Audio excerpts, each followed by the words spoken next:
Should I plug my mouse into a USB 3.0 port? I'm looking for an authoritative answer, backed by data. A friend asked me the other day whether he would benefit from plugging his mouse into a USB 3.0 port instead of an available 2.0 port. I flippantly replied that it would make no difference at all. Certainly I'm not the only one to think that. See answers on Tom's Hardware, Overclock.net, Logitech Forums, Yahoo Answers. Intuitively, I don't think data throughput should be an issue. Mice worked fine over a serial port, and those transfer at a maximum of 112.5 kbps. USB 1.0 runs at 1.5 megabits per second, slow, or 12 megabits per second, fast. USB 2.0 can handle 480 megabits per second, and 3.0 can reach 5 gbps. But what about response speed? Are there published studies of response time between USB 2.0 and 3.0 ports? My question is, was I right? Would it matter if I have a really fancy mouse? Can my friend safely blame his loss in League of Legends on his slow USB port? A mouse is a slow device. The old PS2 standard was RS-232C based, so USB 1 is more than adequate. USB 3 ports have extra connectors for the high-speed transfers, but also have standard USB 2 connectors for backwards compatibility. Unless your mouse has these connectors, and I cannot imagine that any mouse has, it will connect via USB 2 in a USB 3 connector. So you are entirely correct. Plugging a mouse into a USB 3 connector confers no benefit whatever. If a mouse responds slowly, it is because something else is hogging the CPU to the detriment of the mouse driver.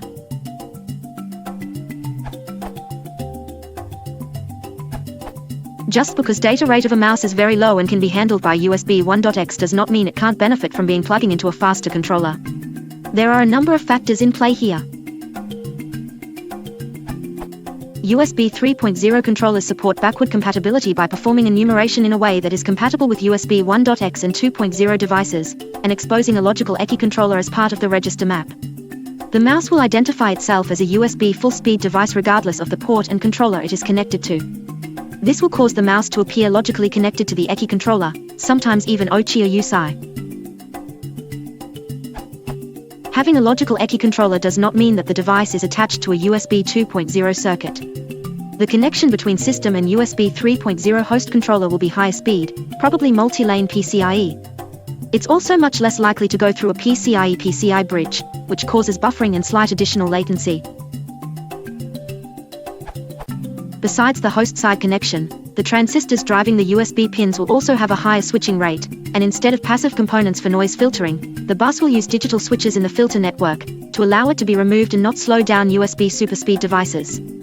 This was probably a bigger deal for the jump between USB 1.x and 2.0. The passive filter components present in the mouse should dominate. Still, rise and fall times could be a few nanoseconds faster. The registers of the ECI controller also are implemented on the same die as the USB 3.0 USI logic, so the clock rate and digital performance will be higher. Of these effects, the PCIe differences have the greatest impact on performance, especially compared to a USB 2.0 host controller connected via a PCIe-PCI bridge. In summary, a USB 3.0 host controller with a full-speed or high-speed USB 2.0 device is not the same circuit as the same device attached to a USB 2.0 host controller, and the timing will not be identical. However, any latency improvement will be at most a couple microseconds. I suppose it's possible that with some probability this would cause the mouse input to be relayed to the server in time to be processed one frame earlier. The probability is extremely low, well under 1%, and anyone claiming it affects their game performance is confused. In particular, the effects of network congestion are several orders of magnitude larger. Anyone trying to give themselves every technical advantage in the competition should focus their efforts there. QoS markings probably do determine the outcome of games at the highest levels of play. Choice of service provider almost certainly does.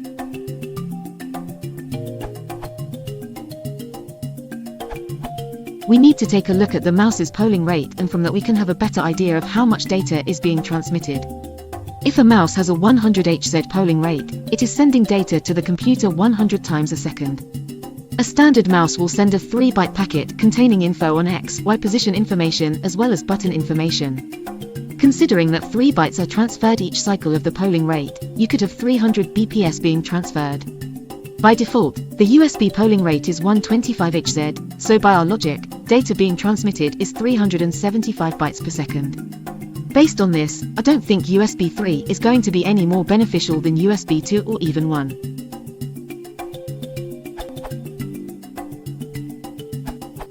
Technically, there are some cases where it would make a difference.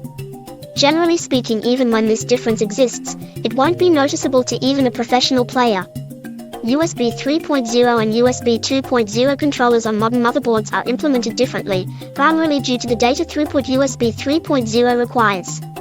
In some chipsets you'd find the USB 2.0 appear as essentially PCI device on a supercommunications hub that also handles all the other slow devices, like hard drives, audio, Ethernet, parallel and serial ports, etc. This existed in the South Bridge chip, which was then connected to the North Bridge through a media layer similar to a C-Express bus.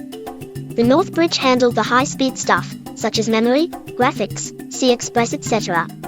This meant that a USB transaction involved several other transactions, PCI, then the media interface, then the interface to the CPU, before it was handled. USB 3.0 was introduced at the same time that the North Bridge-South Bridge gave way to the PCH, Platform Controller Hub. Most of the North Bridge duties were absorbed into the CPU itself, memory, C-Express, etc., while the remaining North Bridge duties and South Bridge duties went to the PCH. The PCH is essentially running off a PCI Express slot. The paths, however, are still very different.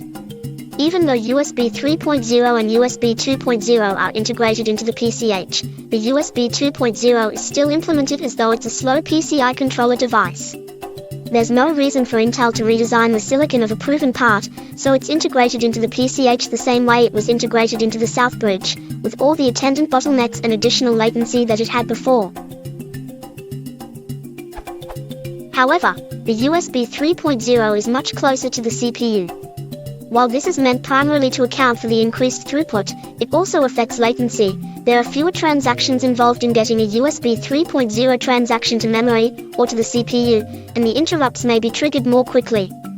However, the difference between USB 2.0 latency and USB 3.0 latency would be measured in nanoseconds. Certainly not noticeable by even the best Twitch gamers today. It exists, but it's practically useless.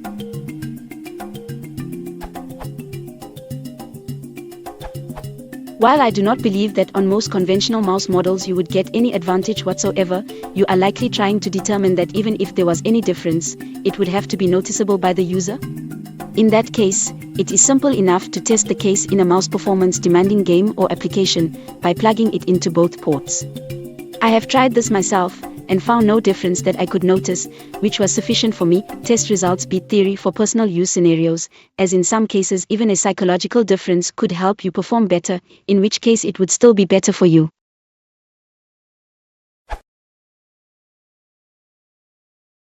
If you want to support the channel, please consider liking and subscribing.